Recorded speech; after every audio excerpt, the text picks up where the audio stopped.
The two stories we will cover tonight are highly unusual and share one common theme.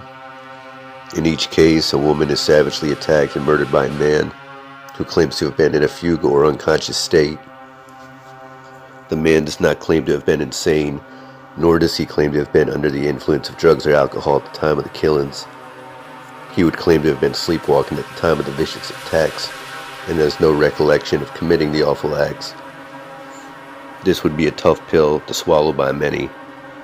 The circumstances of both cases would be very similar in nature, but the outcomes would be very different. I'd like to know your thoughts after you hear the cases presented. Is it possible the jury got it wrong in one or both of these cases? Let's get into it.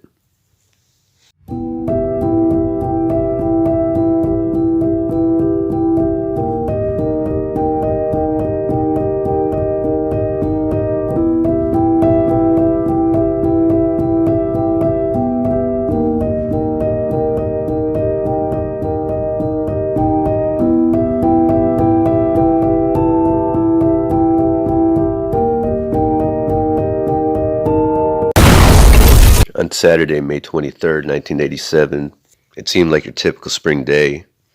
U2's With or Without You was topping the Billboard charts. Beverly Hills 2 was crushing it at the box office. And after winning the Western Conference Finals, Pat Riley would eventually lead Magic Johnson and the LA Lakers to win the NBA Finals against the Boston Celtics. Up in Ontario, Canada, a tragic event was about to unfold. Kenneth James Parks was a mild-mannered man who had a 5-month-old infant baby girl with his wife Karen. His mother-in-law, Barbara Ann Woods, referred to him as the Gentle Giant. On this night, however, he was far from gentle. He had been suffering from insomnia, and for reasons unknown, he drove approximately 15 miles to his in-laws' house. He grabbed a tire iron from the trunk before entering the home with a key that he was previously given. He was also armed with a kitchen knife. Once inside, he went to their bedroom. First, he struck his father-in-law with a tire iron. Mr. Woods was caught off guard. He never had time to react. He never even saw who was attacking him. He would then be stabbed and choked until he passed out. Then, Kenneth turned his attention toward his mother-in-law, Barbara Ann. He stabbed her a total of 4 times in the chest, and unfortunately, she would ultimately succumb to her wounds. Barbara Ann Woods, only 42 years old, would lie dead in her bed.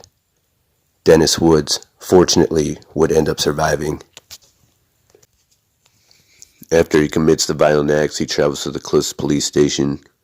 Kenneth claims this is the first thing he remembers from that night. He confesses to the murders right away, but the way he confesses sounds very bizarre to the officers. Kenneth sounds incredulous, like he knows he did it, but at the same time, he can't believe that he did it. He would say, "Oh my God, I just killed someone. I've killed 2 people, I've killed them. I just killed 2 people with my hands." He would repeat this a couple times and then say, "I've just killed my mother and father-in-law. It's all my fault." Kenneth would explain that he came out of his trance at the house. He awoke to see Barbara Ann's eyes and mouth wide open, frozen. Blood was everywhere, including cuts on his own hand. He noticed he was holding a knife. He would go downstairs and ditch the knife before jumping in his car.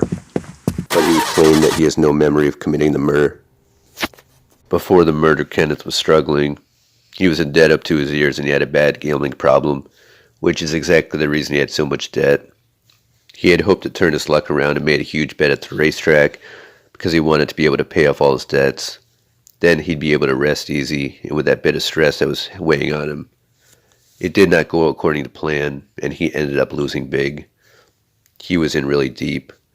Turns out he had made this wager with money he had, quote-unquote, borrowed from his employer, Revere Electric. He was so confident that he'd win and be able to put the money back before anyone would realize it was gone. Then he would settle his debts, and everything would be wonderful. Well, he was completely delusional, and now he was screwed. It didn't take long for Kenneth's company to realize what the young 23-year-old had done, that he had stolen over $30,000, and they would end up pressing charges against him. And if he didn't dig a deep enough hole for himself already, he would go on to steal thousands of dollars from his in-laws' savings account.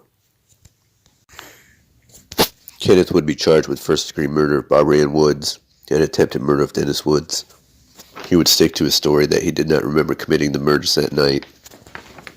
He claimed that he loved his in-laws and he had no animosity towards them. Kenneth's wife's Karen stood by his side. She was sure that the man she loved could not have intentionally done this to her parents. She was aware that he had an unusual sleepwalking condition since childhood. The trial went forward, but despite the brutality of it, there was no strong motive for why Kenneth would want to do this. Also, police would hope that he would slip up in his numerous interviews with them, and he was interviewed over 7 times.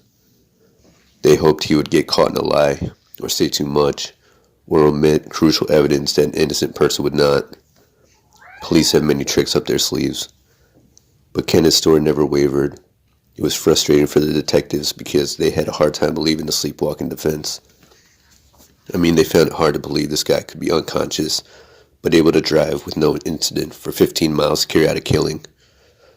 This means the body knew exactly where to go through learned behaviors and what to do, but the mind no longer had control of the actions of the body fully. It's crazy stuff. The brain waves were studied and said to be extremely unusual, and that is not the kind of thing you can easily fake. Some sleep specialists have concluded that the act itself was likely to have been triggered by Kenneth's stress with finances and legal problems that came about after stealing the money. And they concluded that it was very unlikely that Kenneth would have another episode as destructive as that one. In addition to sleep experts being witnesses at trial, other doctors such as neurologists and psychiatrists were called to the stand. They all agree he was sleepwalking, but it was not a mental disorder. When asked in court if it was probable there would be another homicidal event involving Parks, psychiatrist Dr. Rodham Billings said it is absolutely improbable. Well, that's good. Sleepwalking offenses have never been a common defense, and back in the 80s, when compared to other sleepwalking cases that were similar in their destructive nature, this one was highly unusual. With other cases, the acts would be carried out on the property of which a sleepwalker was staying. It was unheard of for a sleepwalker to travel any kind of significant distance. This guy was not just a sleepwalker anymore. He was a sleep driver, sleep motorist. This guy was clearly on a mission. That's beautiful. Of course, I'm an excellent driver. Or at least his body was. The jury would find him not guilty in May 1988 on charges of murder and attempted murder. But by 1992, 4 years after the acquittal, the case had made its way to the Supreme Court of Appeals in Canada. The acquittal was unanimously upheld. It was being determined if automatism or automatic behavior done during the sleepwalking state he was in should be labeled as non-insane automatism or a disease of the mind, which would be labeled as insane automatism. The judge ruled that in this particular case, the defense of automatism, so non-insane, was the correct defense, and this was not a case of insanity. He went on to say that this ruling only applies to this case, meaning not to rule out a possible insanity plea for someone else in the future if it was shown that the sleepwalking itself was the cause of a sick state of mind. Although acquitted and sent free on the awful violence and killings, Parks did, however, plead guilty to fraud from the embezzlement charges that happened around the same time. He actually went straight to the district court to plead guilty to this charge directly from his acquittal. He paid full restitution of $30,452 and was treated for his sleep disorder. And he never served any time in jail.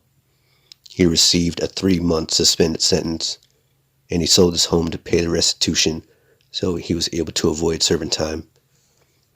Next we heard of him in the news was in 2006 when he was running for school trustee at a university in Durham. He did not get elected, and many people in the town did not trust him still. You lying piece of shit.